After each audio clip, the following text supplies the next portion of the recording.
Only thing they miss is the charm, dude. Because it's like, dude, like the charm is like everywhere. Yeah. It's everywhere, you know? I'm just picturing Machine Gun Kelly like walking and running through his home, just like yelling at inanimate objects. They said that they pulled the pack due to it not, quote, bringing joy. They have given it the Nintendo remake treatment. They have up-res it. It's all full 3D now. Hello, and welcome to Two Souls, Episode 7. I am one of your hosts, Mark O'Mara, alongside my co-host here, George O'Mara. We've got some news. Yeah. Would you like to start us off here? First off, I'd like to say it was a wonderful Thanksgiving break, wasn't it? Yes. Yes. It was. There was turkeys. There's mashed potatoes. There was 2 turkeys on my end. Yeah. There's hot chocolate. Because I went on Thanksgiving and then we had another turkey the day after. It was pretty great. I was a little under the weather, so I stayed home and watched movies. I had a lot of gravy. Yeah. I had no gravy the day of, but I had it the following weekend. Kind of bummed we didn't do like a ham on our end. I like the ham.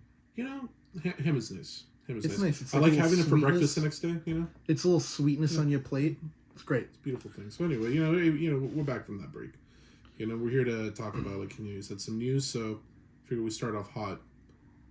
With Bethesda responding to negative Starfield reviews on Steam by way of Eurogamer. So Starfield's sitting at a mixed review status on Steam currently, with 69% of the game sitting at 80,000 plus reviews at positive. And people are complaining, you know, they're complaining about the stuff we were talking about in our, if you haven't seen it, in our Starfield episode. People are complaining now, you know, wish there was more to do, wish you could, you know, could be a little more involved, there wasn't so much fast traveling, you know, and all of that.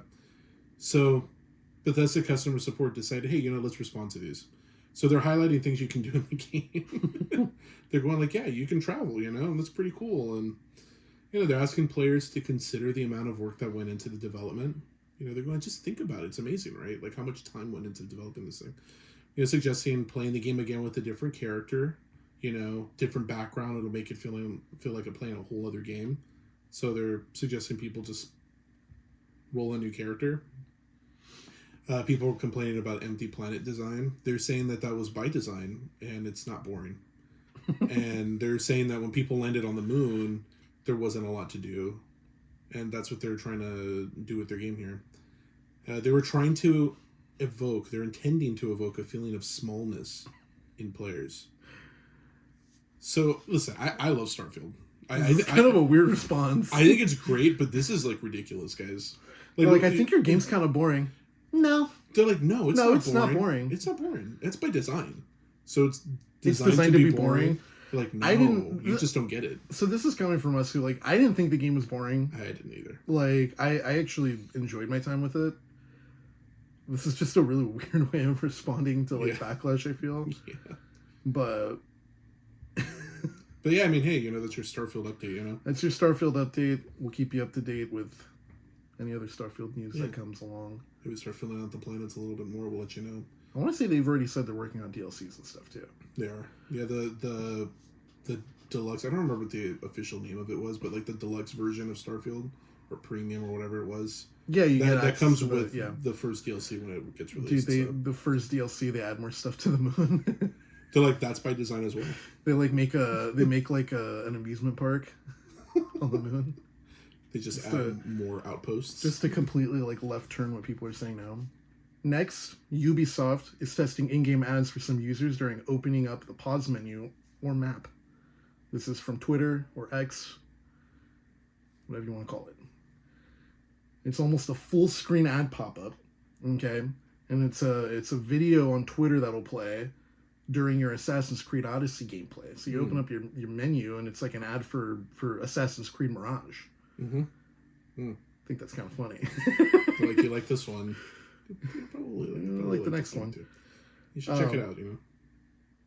According to Ubisoft, this was a technical error. I don't know if I believe that. It's interesting. So, like, were there ads before? No. Marco, so technical error. I have, but it's usually like in the main menu. It'll be like ads for like, because I've seen that before. Where yeah, it's like ads in game, like you but, go yeah, like, no, I haven't oh, seen let me that. go check where Odysseus needs to go next, and then you like open up your map, and then it's all like, oh, by the way, this isn't the most recent one. It's like some 2-3 second ad. They're like, Oh oh, my gosh. whoops, you guys weren't okay with that? I'm Okay, just cool. trying to. Mark that down. They weren't okay with that. Yeah, yeah. I'm It's like, like- I'm just trying to understand some like technical error. Like, It's come like, on. all right, guys. All right. But yeah, that happened. So they're testing that. We'll see if they move forward with that. Well, God bless him. Moving on. I'm going to group up 3 and 4 because they're both Game Awards news. So, Game Awards has considered adding Best Remake and Best Supporting Actor awards. This is good. This is good. During a Twitch Q&A, Jeff Keighley says that they had been considering other awards to add to the show, including Best Remake and Best Supporting Actor. So there's no new categories this year. It's an ongoing conversation that happens every year. They're always continuing to work on what can improve the show and all of that. So he was just letting people know, because there's people that have mentioned these things. Like, for those of you who have watched our last episode, we went over the Game Award nominations, and there were certain games in there where like, okay, Dead Space is missing in certain categories. Resident Evil 4 was like in Game of the Year, and we're like, It's a remake. there's merit, for sure. There's merit, but there's also conversation around that, Yeah. because it's like, We you know, talked is this, about that. we talked about this. It's like, is this a new game? You know, it is, but it's also a remake. So there's that, and then, you know, we're getting a lot more performances in video games nowadays. So having a Best Supporting Actor, I think that's fitting. But they said they're not there yet, but they are considering it. Yeah, I think the Best Supporting Actor makes the most sense. Remake, I'm like, I feel like that's just like more a product of like what's going on right now. I would see if it becomes more and more of a trend, because this year we did have a lot of those. Yeah, But I don't know if that's going to happen again next year. I don't know if that's gonna happen like just moving forward. Yeah, that might slow That down. might slow. Yeah, Yeah. So hey, yeah, that's good. Along different yet similar Game Awards news lines, they are going to be tightening up their security to prevent these stage invasions as they've been having. So at Game Awards in 2022, I'm sure you remember this, oh yeah, and then also in Gamescom this year, both of those shows during the openings had some sort of disruption from an authorized person jumping on stage and talking into the mic that Jeff Keighley was holding. He's like, that's not cool, guys. That's unfortunate, you know. So they're working on security. He mentioned it during, you know, a conversation where he's like, you know, I'm not going to tell you exactly what we're doing because it's security. He goes, but we're definitely upping that a lot this year. He goes, and that's to protect me. That's to protect the audience, the people that are watching it. Because, you know, like there's that one kid that went up that one time talking about like Bill Clinton was he said like Bill Clinton was Bill like Clinton was not guilty. And no, like, he said like I like Bill Clinton is my rabbi or something. yeah, I can't he's like, remember. yeah, He's like it was, it was some distressed youth, and he was. funny story about that kid. That kid's popped up in like a ton of other places. Mm, Well, not a ton, but a handful of other places. And he's like, I don't know his name, but like, yeah, I saw. no one does. No one does. Yeah. I saw like an interview with the kid, and they're like, "Are you doing this? Like, why are you doing this?" And he's like, "I'm just doing this." It's just some kid like just like popping up in all these places. Yeah.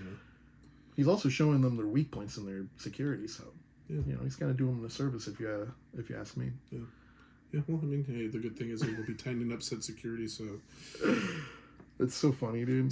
that's a thing, you know.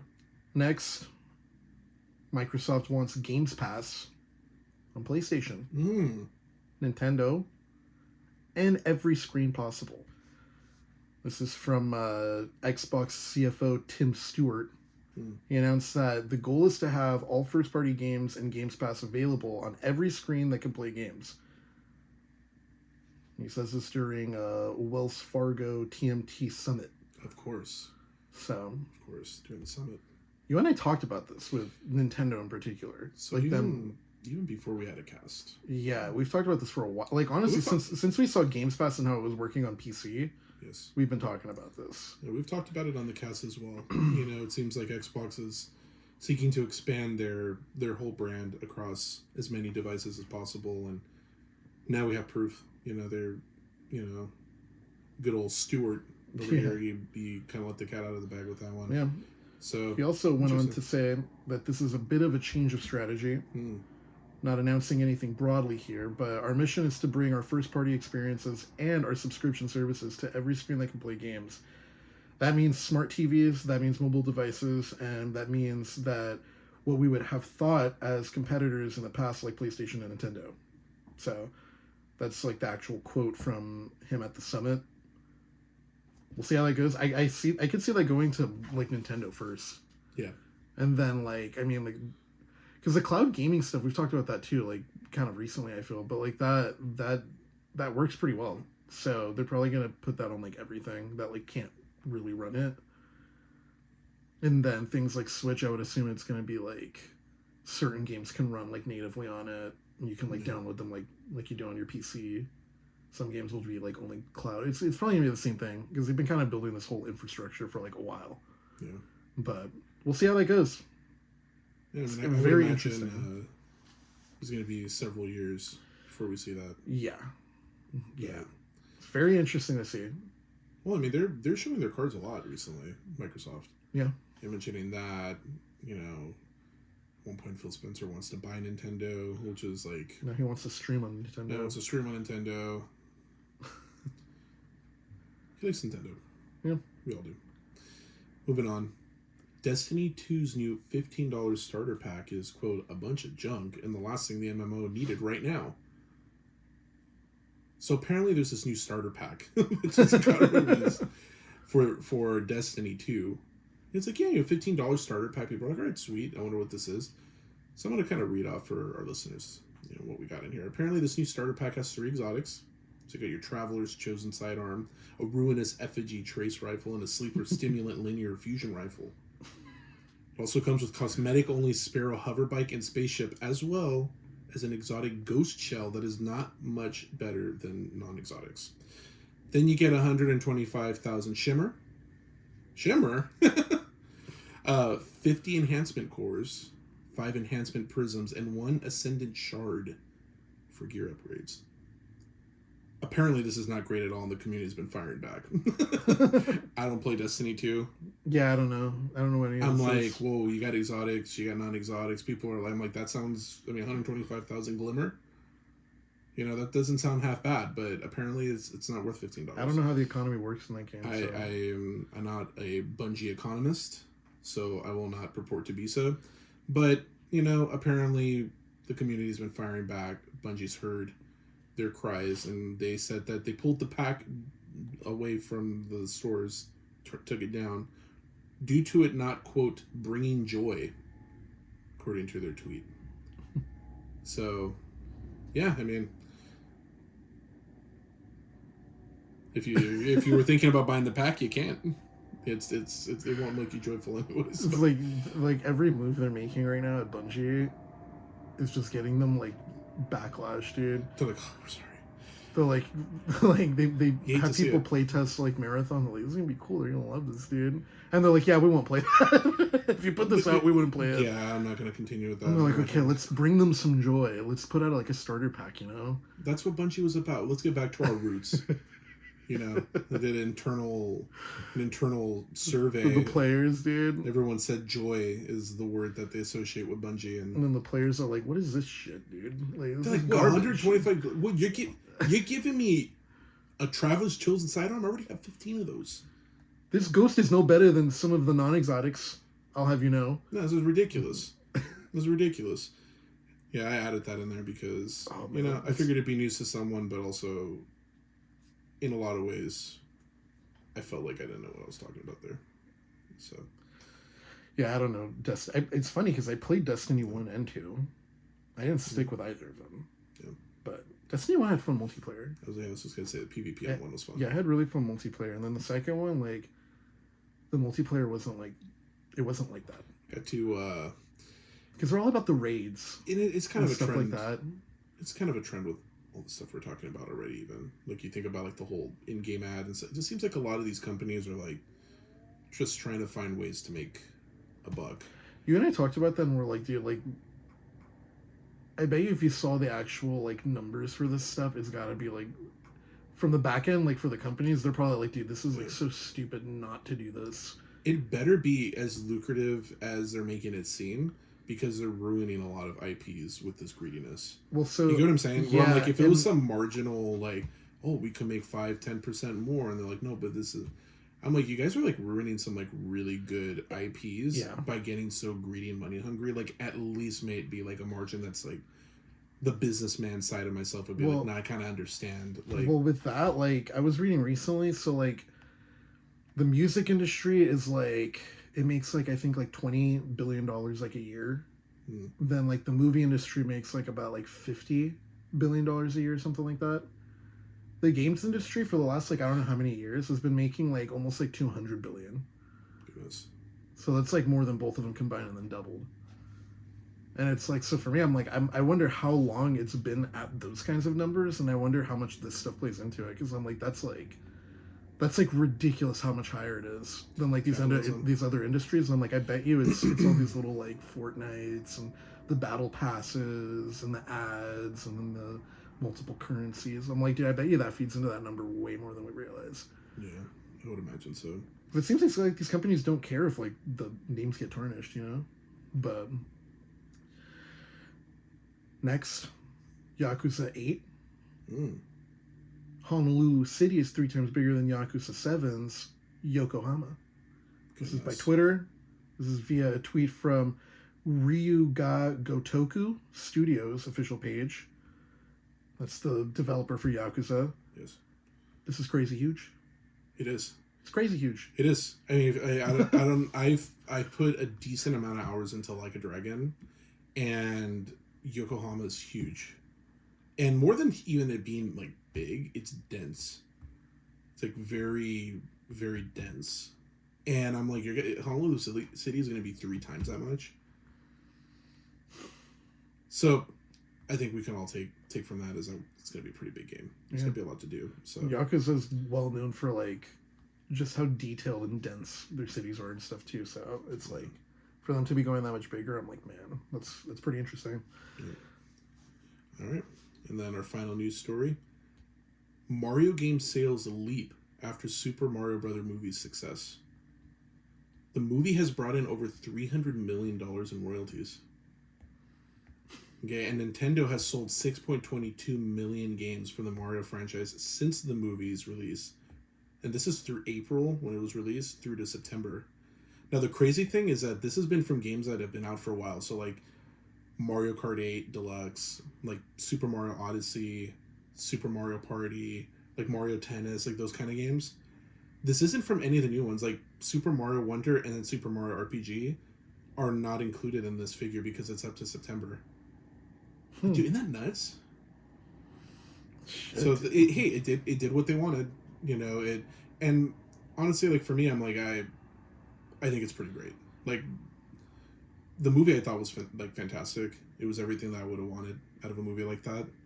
My kids love it, you know. I mean, heck, our parents love the movie. I love the movie. The movie's great. I've seen it like 4 times. It's great. You know. Why not get more people to play Super Mario? Because I bet you like. I bet you there's so many people that have like kids that aren't like up to date with games. Yeah. And remember being kids, like playing like Mario 64 or whatever. And then like they saw that and they're like, man, like Mario is so good. What is it up to? Like now. Yeah. And then they just started like buying it for their kids to like show them. Because I wonder how many kids didn't know of Mario, like seeing the movie. This also factors into their Nintendo Switch sales as well. Yeah. Those have jumped as well. Yeah, because they have to buy the consoles for the games. Yeah, how are we going to Mario Kart without a Switch? You know? So, damn, dude, that's a lot. Yeah, Nintendo's on a good streak here, you know? Good swing of the pendulum. And as we all know, they are currently working on a Legend of Zelda live action film next. Machine Gun Kelly says that there's going to be serious problems if he doesn't get casted as Link. Sounds like there's going to be some serious problems. It sounds like there's going to be some serious problems because he's not getting casted as Link. I'm just picturing Machine Gun Kelly like walking and running through his home, just like yelling at inanimate objects because he didn't get the. He's like, get me on the phone with Shigeru right now. He's like, ah! So like he doesn't have time for you, dude. Megan Fox is just trying to calm him down. She's like, no, wow. She's like, it's fine. It's fine. It's like, shut up, Megan. You were in Mortal Kombat, okay? She's like, yeah. She's like, that's so indifferent. Dude, her voice lines are so funny in that game. Anyway, that's been your news. That's been news. This is what's happened where you're chewing down on turkeys. Okay, but now we move on to On the Games. This is On the Games now. We are not under the games. We're not around them. We're not over them. Certainly. We're on the games. We're on the games, yes. And today, We're talking about. Would you like to? I was more gonna ask you, what are we talking about today? What are we talking about today? Oh, hey, we're talking about games. Thank you for that. I was almost off track there. Apparently, we're talking about Super Mario RPG. Yes, yes. This is one of the games that was not included in the figures for It's Nintendo. not. It's not. We can only imagine. So this is a remake of the Super Mario RPG game that was on the SNES, The Legend of the Seven Stars. Okay, and they give it the full 9 yards. Is that the full title of the original Yeah, one? The Legend of the Seven Stars. I don't know. I don't know how I didn't know that. You're like, is that what we're going after 7 stars for? Oh, there are 7 stars. Yes, I'm telling you, it's mind blown, eh? That's why you come to us to get your mind blown. So, Super Mario RPG. Before it was this 2D isometric looking thing. It was great, okay, but it was only on SNES, and then it was also on Nintendo Switch Online. It was on SNES Wii Shop Channel and or SNES. Yes, some people did call it that. That being said, they have given it the Nintendo remake treatment. They have up-res it. It's all full 3D now. Gorgeous visuals. This is Nintendo bringing it into current day, and it looks great. But how does it fare as an RPG by today's standards? So I figured that's something we could talk about. Yeah. Yes. Okay. So what do you think? I mean, we've both been playing this. You mentioned it early into the game, and I think it's a good way of putting it. It's a really good first RPG for I think anyone, and especially young kids. Yeah. Because it's really cute and charming. It's freaking really funny too. There's a lot they do with the characters and them being in this RPG kind of format, and they get a lot of laughs out of me. Whenever one of the guys, enemy or ally, falls, I laugh. Yeah, It's almost like it's so cute. We've talked about this really specific thing to talk about. It's almost like Family Guy when a character falls. There's no in between frames. They're just right from standing to the ground. Yeah. And it's like that, but with some dorky little sound of your hammer hand. It's and it's just on the floor. Every single time you fell an enemy, they always fall backwards, and the animation for each enemy is different, and some of them are just dude, I just whacked that guy, dude. That was great. Yeah, it's really funny. It's not super difficult, which is good. Where it's starting up because we didn't finish it. We're literally in the last stretch. We just didn't really have time to finish it, unfortunately. We're in that last part of the story. Yeah, but we're literally on the way to the final boss. And where it pushes the difficulty more towards the end and stuff like that is it's in the more forgiving areas, I feel. Because it's not you're run. I mean, we are kind of running out of stuff, but it's not I'm trying to think about it a way of putting it. I think a good example is if you're playing a Final Fantasy and one of your characters gets a status effect, and then you finish the battle and they still have the status effect. Yeah. When you finish a battle, whoever's dead gets brought back to life. Whoever has a status effect gets cleared of it. And it's really forgiving from battle to battle compared to some other RPGs. Yeah. And it just makes it really accessible, but it plays to the benefit of it because I'm going to Mario RPG not for it to be a Final Fantasy where it's just there's parts of it where it's just oh my god, dude, what do you want me to do? I need to go grind this out, don't I? So this is actually a good thing because for our listeners, I love RPGs. Yes. And I have put my time in on those. Way more than I have. Yeah, I've played way more than I have. I've played a few. I played the Final Fantasies. I've tinkered with the Wild Arms. I messed around with the Chronos. So This guy, I played Lost Odyssey. Yeah, well, that's a great one. And Final Fantasy 13. That's not really One of my anyway. favorite games of all time. I'm just kidding. You digress. You digress. But more recently, you mentioned on the cash you're working through Yeah, I've been Final Fantasy VI.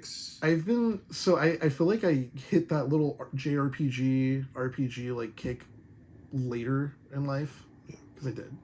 Yeah. Like I never really liked them when I was a kid. Like it just didn't really grab me. I thought they were kind of boring. Some of them I thought were cool, like Lost Odyssey. That game's dope. But like,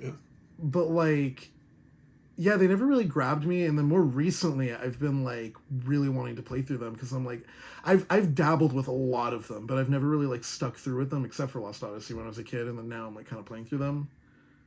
And I played through like 6, like Final Fantasy 6. I started 7 already. I played through 9. Like, then we played that's kind of different because it's like an action RPG, but played through like 7 remake for Final Fantasy. And so I'm getting my kicks in now with that.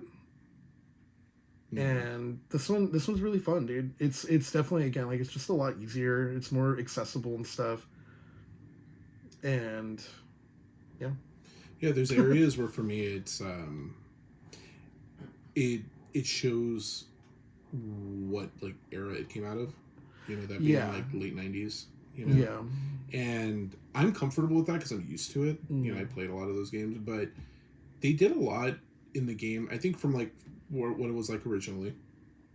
Most RPGs you like tell the guy, okay, I want to strategize and have you go attack this person, and this person's going to cast this spell. And in this, it's a little more involved, where you still tell them what to do, but if anyone's played like a Paper Mario or a Mario and Luigi RPG, where there's let's say you go to attack someone, you can time certain button presses to like get extra damage or mitigate damage if it's incoming, or if you're doing some sort of special move, it can add other effects. So like Peach, like when she heals someone, you could press the button at the right time and it does more healing. Yeah. Or if you revive them, you revive them at half health, but if you time the button press at the right time, they come back full health. Mm-hmm. And so there's stuff like that was from the original that they didn't add in on the new one, but it still works really well. Yeah. And then they've added a couple other little things where they've got like this, like that trio attack, which is that the animations for that's great. They're like really pretty animations. Yeah, really pretty animations. It's just a lot of fun, and I think the areas where it does show its age, it's not egregiously so. That being said, like for me, like I said, I'm used to that kind of stuff. So if there's like a grind or they do the good old Final Fantasy, like, but you thought that was the boss, but that was just the boss before the boss, and then that boss powers up and you fight him again, and it does stuff like that. Like that's endearing to me. I like that a lot. Mm-hmm. And then just a lot of battles. There's a lot of battles. Battles are quick. They're really fast. And especially if you can time the button presses, you can be real efficient with them. Yeah. But it's cool though. It was like that in the original too. You can see them where they're at the map, and then you can like encounter, like come into contact with one of the enemies that's roaming around the area, and then you jump into a battle. And it's cool because like sometimes you just want to like blow through them and like not. You're jumping, hopping over Goombas, and like you're like, get away from me. You also get like a superstar. That feels great. And then you just run through all of the like battles, like all the overworld music. And you're just like, bloop, bloop, bloop, bloop, and you're just walking through all of them, yep. And you do get XP for that. So you'll level your guy really quick. And you just run through a bunch of like people. You just get a little level up, like while the music's playing. At the end, you like get to like allocate your points and stuff. That's it's awesome. great. Yeah, it's awesome. It's really great. dope. It's great. I actually brought up a list here. This is a Screen Rant list of the 10 biggest changes from the game. Because there's quite a few changes, apparently. Nothing like drastic, though. From everyone I've been hearing and stuff, none of the changes are like drastic. But it's more just to like modernize it. So apparently, Princess Peach used to be Princess Toadstool in the original. Now she's Peach. Makes sense. She was Princess Toadstool in Super Mario 64. Yep. Now she's Peach. She's officially Peach. This is a little more nuanced one. The graphics have been updated.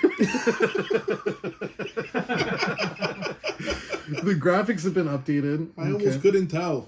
I know, dude. From 16-bit It's a full rendered 3D. Look at that. Wow. Talk about your bits.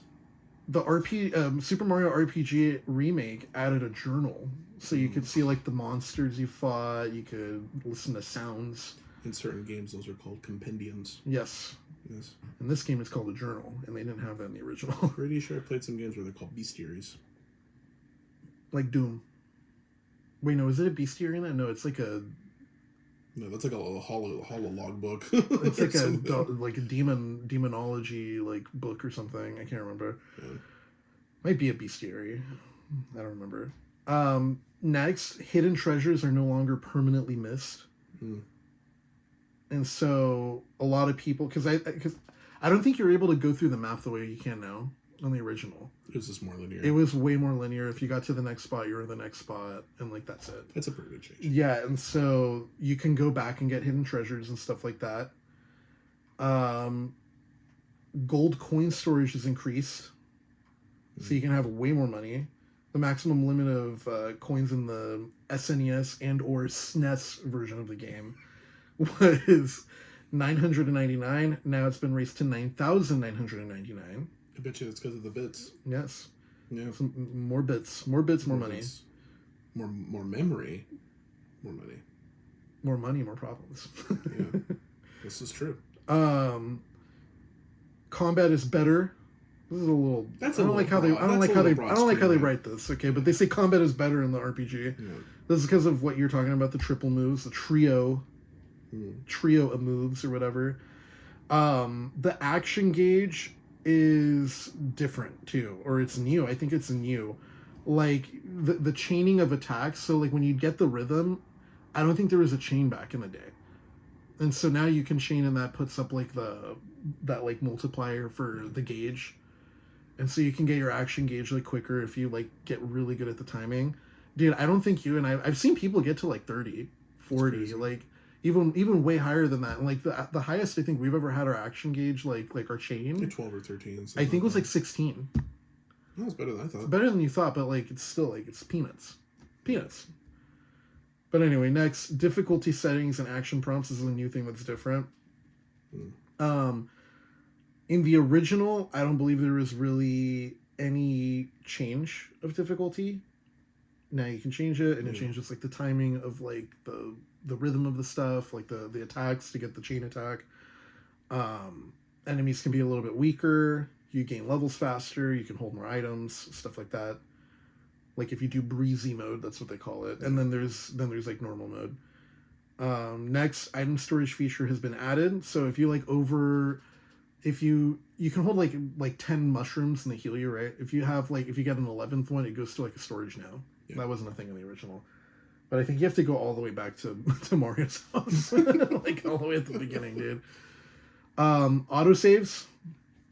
You and I were noticing that. Like if you go into a boss battle, you walk into a room, you go into a boss battle, you die, it'll restart you right when you walked into that room. It's not like last save. And so there's an autosave feature. It's like really forgiving too, which is nice. It adds to the whole thing. Yeah. Fast travel saves time and energy. This whole fast travel thing, because you can like open your map, and then you can just click, so you don't have to walk through the whole map. That wasn't like in the game originally, and so now you can fast travel, and those are really like the main like changes. I'm sure there's like other little ones and stuff, but that's basically like all the main changes. Yeah, good quality of life changes. It's all quality of life. Like none of them, from what I can see and what I understand and stuff, like none of them really like changed the game. Yeah. You know, they really did preserve the game, and they did add to it in like the combat in particular. I think that's the most like evolved part of it, aside from obviously the visuals. But that's the most like changed part of it. But like it's still like it seems rather well preserved from like the SNES version, which is cool. But yeah, it's been great. It's been really fun. Yeah, what do you think about the presentation and all of that? The way that with all these changes and stuff that they've done, like in particular with the graphics and then all that. Like, how's that make you feel when you play it? Oh, it makes you feel like a kid, dude. Like it feels like a kid in a candy shop when you're playing like a Mario game. It feels like that. but it also does have like that very distinct like Squaresoft kind of feel, because the original SNES version, this technically is too, but it's like technically not. This is Square Enix. It's Square Enix now, but like the original was a Squaresoft game, and this was like this came out. The original came out like in the middle of them like at like their whole. I'm trying to find a way to word it. It was just during that like whole Final Fantasy phase where you're getting like 6, and you're getting like 7, then they went to like 3D, and like it was during this whole era where like Final Fantasy was like arguably like the biggest it's been, you know, and it has that feel, you know. The music's great. Also, that's another one I think we can mention. Yes. Like the music in Super Mario RPG is like so good. So they have the original, and you can switch that on to go back to like the SNES version of the music, and then they have like a more orchestrated version. Less and like some of those tracks, dude. Yeah, and that's the thing too. Like, I think a good example is like Final Fantasy X. They have the original soundtrack, which is fantastic. And then they have that like orchestrated one, and there's something about like the instrumentation and how they like mix all of the music that it almost, there's certain songs that honestly like feel completely different, like just from a musical standpoint. Like the orchestrated versions in like Final Fantasy X sound very different and feel different. The arrangements lose some of the magic that was in there. They lose magic and they lose impact. Yeah. In this one, like, because you and I've swapped it a couple times in certain areas, like they did a really good job at like preserving that too. Like I think that's the main thing I could say with this whole thing. It feels very well preserved from what the original is. Yeah. You know, that's coming from someone obviously like I haven't played the original, but like I have seen quite a bit of it, especially leading up to this whole release and stuff like that, and like it looks very similar, and that's what I'm hearing from people who like grew up with the original too. Yeah. You know, so. It's really great. You know, it's a great time. Presentation's awesome. The menus, they make sense. They're simple. They have enough style and color to like feel like a Mario. They feel unique, but they're like user friendly and they work. I'm trying to remember the name of. It's kind of like going back to the music, but I'm trying to remember the name. You probably remember that one song. It's like from the forest or whatever. Yeah, it's I can't remember the name of it. It's named after the area, obviously, but yeah, something of the Mushroom Forest. Yeah, like something of the Mushroom Forest. Dude, that song goes. That one slaps, dude. That song goes. Oh man, that song's so good. Yeah. I wish I could hear that just through the whole game, personally. Nah, I'm kidding. The music's great though. Yeah. But yeah, the performances from these little characters, fantastic. Mm-hmm. You know, there you can see Square Enix's like hand on a lot of the dialogue and everything. It's very charming. It's very endearing, and it's just cool to play as like Mario and Bowser and Princess Peach now. And it's great. And Geno. Let's not forget Geno and Malu. But yeah, so what would your recommendation be? Like, who would you recommend this for? Kind of already talked about that part. Yeah, I think like anyone who's like wants to get into RPGs, like more like kind of the JRPG feel, because I feel like RPGs gets like really broad when you just like put it that way, especially nowadays. But yeah, if you want to get into like JRPGs, like turn-based RPGs, I think is more specific. Like, I think it's a great one to start with. If you like Mario, I mean, you'll have a great time. Yeah. It's just like oozing. Like I made a joke when we started. I'm like, man, like the only thing they miss is the charm, dude. Because it's like, dude, like the charm is like everywhere. Yeah, it's everywhere. You know. But yeah, I think it's like for anyone who wants to get into RPGs. I think if you don't, like, check it out, you'll probably enjoy it. You can't really go wrong with the game, honestly. Yeah, I agree with you, and I would say, you know, if this intrigues you for any reason, you know, and you're like, yeah, I'm interested in that. It looks like fun. Like, you're probably gonna have a really good time. Yeah. You know, I don't think this is gonna be a game that people are gonna really buy and then be like, man, I can't stand that. Yeah. You know, it's kind of hard not to like it. I'd say if you're like a rather impatient person, like, I mean, it's gonna be kind of like any RPG. If you're an impatient person, you're probably not gonna really like See, but even with that, though, it's like play on breezy, and it's That's still true. the battle system, the way that it works because of the button presses and the other. It's not like it's more engaging. You can't play the game and not do that. I mean, you can, but you're at a serious disadvantage. It's built for you to interact with these time button presses and all that. you're gonna have fun. You're gonna have a good time. You know, the whole journey and stuff is very Mario. I don't know if we mentioned it, but the music's great.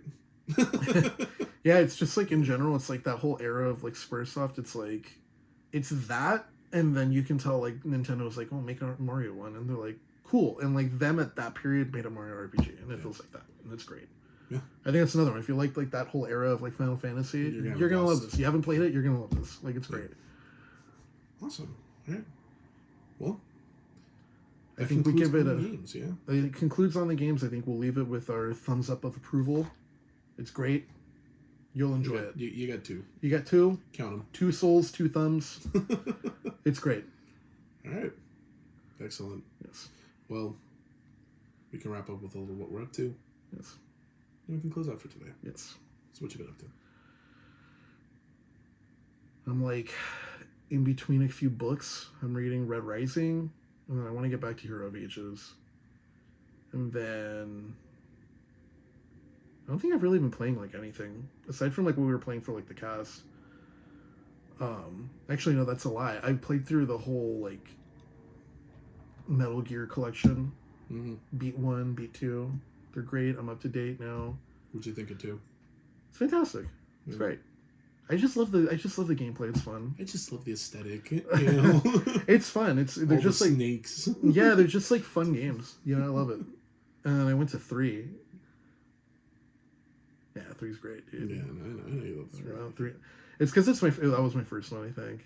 Well, 3's also fantastic. 3's the best one. I feel that way too. I'm still in a dream. Okay, sorry. Dude, I can't hear that song and not like shed a couple tears. Yeah. It goes hard. Snake Eater. But yeah, I've been playing through that. I will say, at this point, the only one I haven't played is 4. I like 4 a lot. And rumors are, little extra news at the end here. Rumors are people are starting to see, because there was like something that Konami put out for the collection, and then they took it down immediately. But it was like one like page on their website for the collection that had like a timeline with all the games, and it had like these games are in collection 1, and then it had like these games are in collection 2, and it had 4 in there. It had 4, 5, Peace Walker, and I think that was about it. I don't know if they had like Acid or anything like that, like Metal Gear Acid. I like to see those come back. I'd like to see those too, but it had 4 in there, and that's what matters to me because I haven't played it and you can't really like find it anywhere. I'm gonna have to emulate it. I don't want to emulate PS3. And they took it down, so that gives it a little bit of a little bit of legitimacy. But yeah, I really want the volume 2 now. So I'm just waiting for that. And I think that kind of wraps up what I've been up to. Good deal. That's about it. Other random shit. That's about it. Cool. Yeah, for me, I finished Red Rising, so moving on to book 2 now. Great story. What happens at the end? I'm like, you gotta read it. So reading that, still working through Hero of Ages. I've got like another, I got a little more than a third to go. So that's great. I have no idea what I'm going to go to next. I got a lot of things to choose from. I kind of went crazy this season and bought a lot of books. Yeah. And then apart from that, I've been watching movies, mainly resting up over this last week. Just kind of recovering. But it's been good. You finally saw Ex Machina all the way through. Finally saw Ex Machina all the way through. Fantastic film. Saw Good Times. Safdie brothers. Did I say that right? Safdie. Saw Uncut Gems. That movie's great. That was fantastic. Finally saw it. Fantastic. That was really Saw good. Only God Forgives. Really good follow-up to Drive.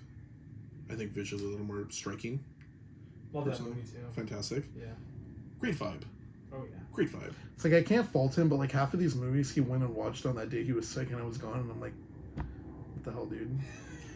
Yeah, he was like, chonching on turkeys. I wanted to see those movies, dude. I'm like, yeah, I saw The Lobster. I didn't see that. I haven't seen that. Weird movie. It's like Colin Farrell, right? Loved it. Yeah, I went back in time. I went and saw Garden State for the first time. Garden State. What is that? Garden State. That's a Zach Brafian film. Oh, that movie. Yeah, you told. I you love told, that movie. That all you movie's told me great. was I saw a Zach Braff film yesterday, and I'm like, cool. Yeah, Garden State.